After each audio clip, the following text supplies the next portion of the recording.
अशा घटना घडत असतील, एक तर नगर विकास खातं, त्या खात्याचे मंत्री म्हणून एकनाथ शिंदे साहेब काम करतात.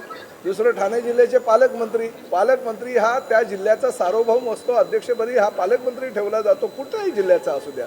त्यामुळे आम्ही मुख्यमंत्री आणि प्रधान सचिवांना अशी विनंती केलेली आहे की राज्यातील फक्त ठाणे महापालिका किंवा ठाणे जिल्हा नव्हे तर सर्व जिल्ह्यांच्या महानगरपालिका, नगरपालिका किंवा जिल्हा परिषदा, त्याचे CO असू द्या, त्याचे आयुक्त असू द्या, प्रत्येकांना अशा सूचना दिल्या पाहिजे की प्रत्येक ठिकाणी प्रोटोकॉलचं पालन केलं पाहिजे. भले तो शिवसेनेचा पालकमंत्री असू द्या, राष्ट्रवादीचा असू द्या किंवा भारतीय जनता पक्षाचा असू द्या.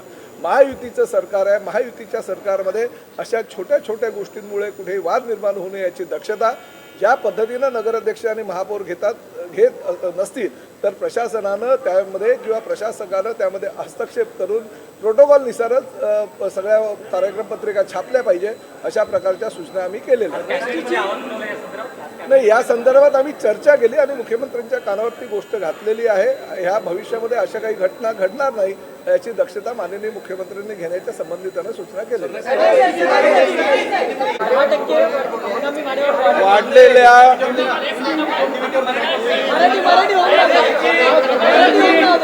वारंवार डिझेलचे वाढलेले दर, कामगारांच्या बाबतीतलं कामगारांनी आंदोलनाची घेतलेली भूमिका, कामगारांबरोबर चर्चा, त्यांचा अतिरिक्त जो भार ST महामंडळावर येतो, त्याचबरोबर साधारणतः 310 कोटी रुपये वर्षाला अशा पद्धतीनं डिझेलची जी वाढ झालेली आहे त्यामुळे हा अतिरिक्त जो भार आहे तो ST महामंडळाला आलेला आहे.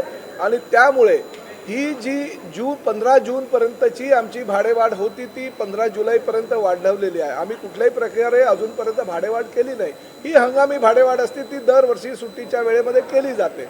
परंतु आम्ही आत्तापर्यंत जरी भाडेवाढ केली नसेल तरी भविष्यामध्ये ह्या सगळ्या गोष्टींचा विचार करता, कारण डिझेलचे दर वाढलेले आहे, कामगारांच्या पगारामध्ये आम्ही अनेक सवलती दिलेल्या आहेत, तो त्यांचा हक्क होता तो त्यांना दिलेला आहे.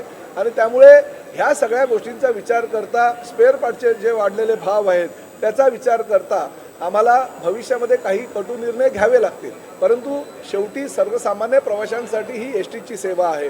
75 वर्षावरील नागरिकांना मोफत सेवा दिली जाते. 50% आमच्या महिलांना त्या ठिकाणी सवलत दिली जाते. आमच्या विद्यार्थ्यांना फक्त 33% ती बसची STची सेवा आम्ही देतो. पत्रकारांना असू द्या, दिव्यांगांना असू द्या, ह्या राज्यातील विविध क्षेत्रातील जनतेला आम्ही ह्या STच्या माध्यमातून जर सुविधा देत असू तर ST कुठेही तोट्यात जाऊ नये ही भूमिका सुद्धा प्रवाशांची असते आणि त्या माध्यमातून आम्ही निर्णय घेतो. आजही ST ह्या सगळ्या सुविधांमुळे किंवा ह्या सगळ्या आम्ही ज्या सोयी दिलेल्या त्यामुळे लॉसमध्ये आहे, तोट्यामध्ये आहे, तरीसुद्धा अद्यापर्यंत आम्ही भाडेवाढीचा निर्णय घेतलेला नाही. फक्त ती हंगामी भाडेवाढीची मुदत जी 15 जून होती ती 15 जुलैपर्यंत केलेली आहे. परंतु ह्या सगळ्या पार्श्वभूमीवर आम्ही काही मागणी राज्य सरकारकडे केलेली आहे. परंतु राज्य सरकारकडनं जर त्या मागणीची पूर्तता झाली नाही तर नाईलाजास्तव आम्हाला काही कटू निर्णय भविष्यामध्ये घ्यावे लागतील.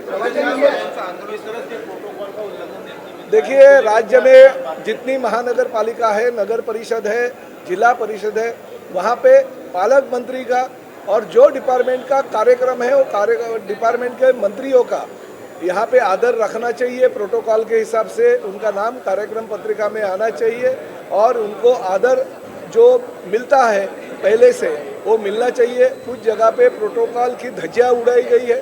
ठाणे लोकसभा मतदार संघ में नवी मुंबई हो या मीरा भाईंदर हो, वहाँ पे प्रोटोकॉल अच्छी तरह से नहीं किया जाता है. मगर ठाणे कॉरपोरेशन में हम बहुत सारे वरिष्ठ नेताओं को, सभी पार्टी का जो पदाधिकारी है उनका नाम डालते हैं. तो ये गलत तरीके से अगर कोई प्रशासन के पे बैठे हुए लोग अगर करते हैं तो प्रशासन ने हस्तक्षेप करना चाहिए. कमिश्नर ने वहाँ पे हस्तक्षेप करके ऐसी कार्यक्रम पत्रिका नहीं बनानी चाहिए. ऐसे निर्देश हमने आज सभी मंत्रियों ने नगर विकास के सचिव, प्रधान सचिव श्री आसिम गुप्ता जी को दिए हैं.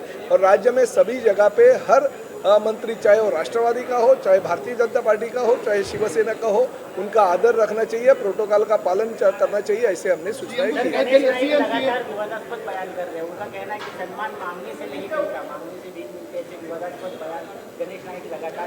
ठीक है, उनको जो भी काम करना है उनको उनके हिसाब से करने दीजिए. मगर हमारा मान सम्मान हमको मिल गया है, जनता ने हमको मान सम्मान दिया है, मगर प्रोटोकॉल का पालन हर जगह पे होना चाहिए.